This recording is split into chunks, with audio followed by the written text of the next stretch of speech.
ጆርዳን፣ ባህሬን፣ ኩዌት፣ ኤምሬትስ እና ኳታር በኢራን ጥቃት ተፈጽሞባቸዋል። ኢራን በኳታር፣ ባህሬን፣ ኩዌት እና የተባበሩት አረብ ኤምሬትስ የአሜሪካ ኃይሎች ላይ ጥቃት ፈጽማለች። ባህሬን የአሜሪካ ባህር ኃይል አምስተኛ መርከቦች ዋና መስሪያ ቤት ላይ የሚሳኤል ጥቃት መፈጸሙን አረጋግጣለች። የኳታር መከላከያ ሚኒስቴር የኢራን ሚሳኤል በፓትሪዮት መከላከያ ስርዓት መጠለፉን አስታውቋል። በተባበሩት አረብ ኤምሬቶች መዲና አቡ ዳቢ ከፍተኛ ፍንዳታ መድረሱን ሮይተርስ የዜና ወኪል ዘግቧል። ኳታር፣ የኩዌት እና የተባበሩት አረብ ኤምሬት የአየር ክልላቸውን ዘግተዋል። ቀደም ሲል የኢራን አብዮታዊ ዘብ የዩናይትድ ስቴትስ እስራኤል ጥቃትን ተከትሎ ሚሳኤሎችንና ሰው አልባ አውሮፕላኖችን ወደ እስራኤል ማስወንጨፉን አረጋግጧል። እንደ ፋርስ የዜና ወኪል መረጃ ከሆነ ኢራን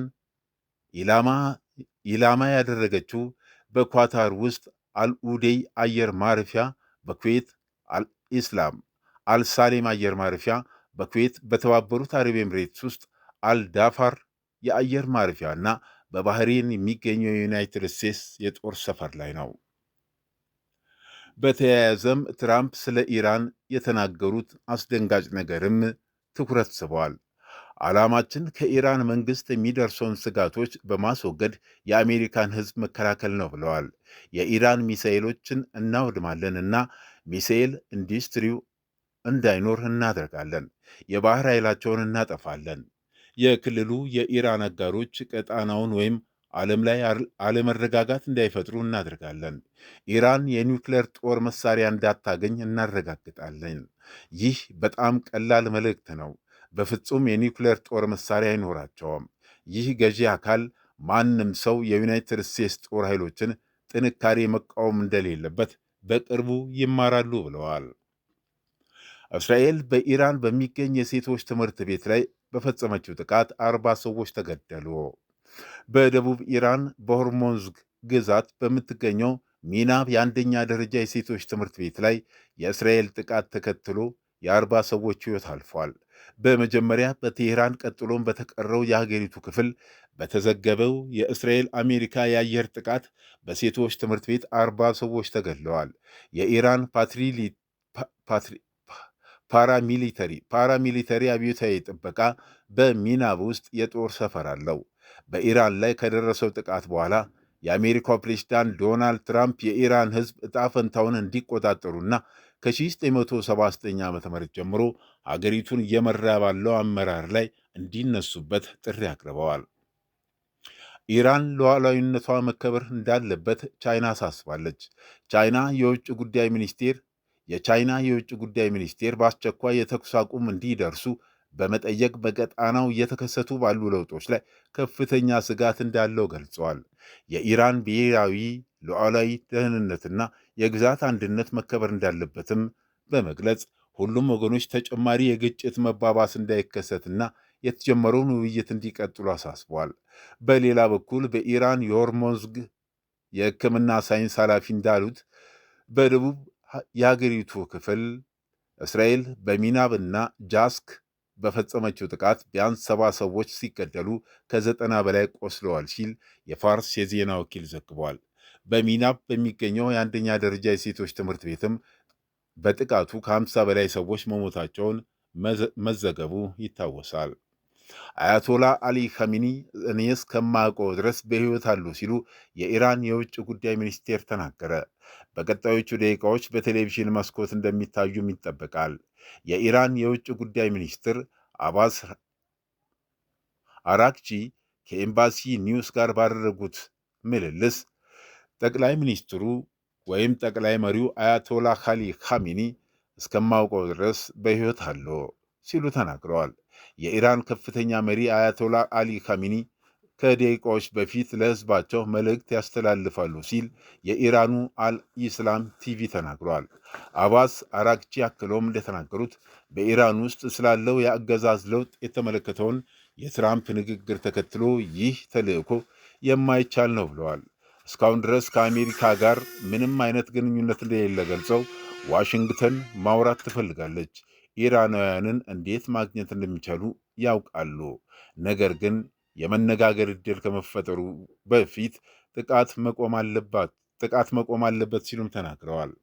አንድ ወይም ሁለት አዛዦች መገደላቸውን፣ ነገር ግን አብዛኞቹ ባለሥልጣናት በሕይወት እንዳሉ ተናግረዋል። ዲፕሎማቱ የኢራን የኒውክሌር መርሃ ግብር ሰላማዊ መሆኑን የሚያረጋግጥ ስምምነት ላይ መድረስ የሚቻልበት ዕድል እንዳለ አጽንኦት ሰጥተዋል። ኢራን አሜሪካን የመምታት አቅም የላትምና ይህን ሊያደርጉ የሚችሉ ሚሳይሎችን አትሰራም ሲሉም ተደምጠዋል።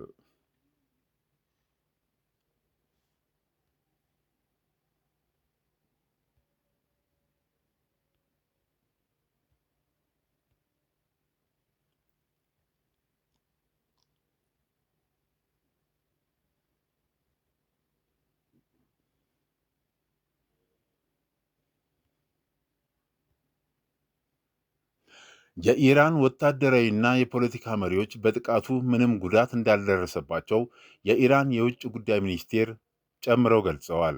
አባስ አራግቺ አንድ ወይም ሁለት አዛዦች መሞታቸውን ግን አምነዋል።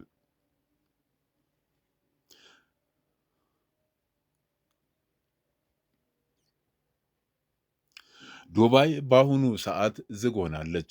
በምድር ላይ እጅግ ሥራ የሚበዛበት ዓለም አቀፍ የአውሮፕላን ማረፊያ ለተወሰነ ጊዜ ተዘግቷል። የዱባይ አየር ማረፊያዎች በሰጡት ይፋዊ መግለጫ መሠረት የካቲት 21 የዱባይ ዓለም አቀፍ አየር ማረፊያ እንዲሁም አልማክቱም ዓለም አቀፍ አየር ማረፊያ ሁሉንም ሥራዎቻቸውን አቁመዋል። ከ280 በላይ በረራዎች ተሰርዘዋል። ሌላ 250 የሚሆኑት ደግሞ ተጓተዋል። በዓለም ላይ ካሉ ማዕከላት ሁሉ በበለጠ ብዛት ዓለም አቀፍ መንገደኞችን የሚያስተናግደው ይህ የአየር ክልል ዛሬ ጠዋት የኢራን ባሊስቲክ ሚሳኤሎች በውስጡ በመብረራቸው ምክንያት እንቅስቃሴው ተቋርጧል።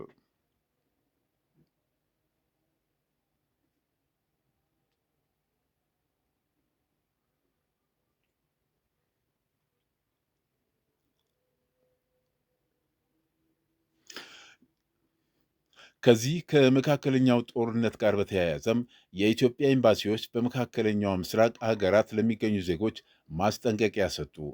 በኳታር የሚገኘው የኢትዮጵያ ኤምባሲና መቀመጫውን በባህሪን ዋና ከተማ ማናማ ያደረገው ቆንስላ በየሀገሩ ለሚገኙ ኢትዮጵያውያን የደህንነት ማስጠንቀቂያ እየሰጡ ይገኛሉ። የኢትዮጵያ አየር መንገድ በበኩሉ በመካከለኛው ምስራቅ ባለው የጸጥታ ሁኔታ ምክንያት የተወሰኑ በረራዎቹን እንደሰረዘ ይፋ አድርጓል። የበረራ ስረዛው የተደረገውና የደህንነት ማስጠንቀቂያው የተሰራጨው እስራኤልና ዩናይትድ ስቴትስ ከዛሬ ረፋድ ጀምሮ በኢራን ላይ ወታደራዊ ጥቃት ከጀመሩ በኋላ ነው። ኢራን በሁለቱ ሀገራት ለተፈጸመባት ጥቃት የአሜሪካ ወታደራዊ ተቋማት ወዳሉባቸው የመካከለኛው ምስራቅ ሀገራት ሚሳይሎችን በመተኮስ አጸፋውን መልሳለች። በማናማ የሚገኘው የኢትዮጵያ ቆንስላ ጀኔራል ጽሕፈት ቤት ዛሬ ከሰዓት በፌስቡክ ገጹ አስቸኳይ የደህንነት መመሪያ በሀገሪቱ ላሉ ኢትዮጵያውያንና ትውልደ ኢትዮጵያውያን አሰራጭቷል።